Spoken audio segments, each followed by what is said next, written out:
দুহিতা ধাৰাবাহিকখনৰ আজি নিশা আহিবলগীয়া এপিছডৰ প্ৰমো মুকলি হৈছে।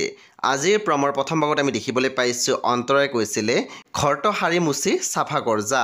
তেতিয়া দুহিতাই মাত দিছিল তই মোক হুকুম দিছ। পুনৰ অন্তৰাই কৈছিল দিছোঁ।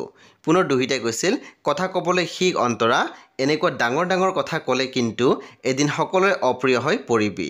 পুনৰ অন্তৰাই কৈছিল পৰিলে পৰিম। তাৰপিছত আমি প্ৰমোদ দেখিবলৈ পাইছোঁ বিকিক মাকে কৈ আছিল তই কৰা ভাল কামবোৰৰ ভাল চিন্তাবোৰৰ আমিও ছাপোৰ্ট কৰোঁ বিকি।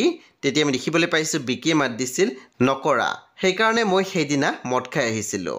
অকল সেইদিনাই নহয়, বা নোহোৱা পৰ্যন্ত মই সদায় মদ খাম। তেতিয়া মাকে আচৰিত হৈ মাত দিছিল কি? সেই বন্ধু বান্ধৱীসকল আজি নিশা 8:30 বজাত ৰং টিভিত আহিবলগীয়া দুহিতা ধাৰাবাহিকখন খুবেই বেছি ইণ্টাৰেষ্টিং হ'বলৈ গৈ আছে। সেই আপোনালোকে চাবলৈ একেবাৰে নাপাহৰিব। পৰৱৰ্তী আপডেটৰ বাবে আপোনালোকে মোৰ চেনেলটো ছাবস্ক্ৰাইব কৰি কাষত থকা বেল আইকন টিপি দিবলৈ একেবাৰে নাপাহৰিব।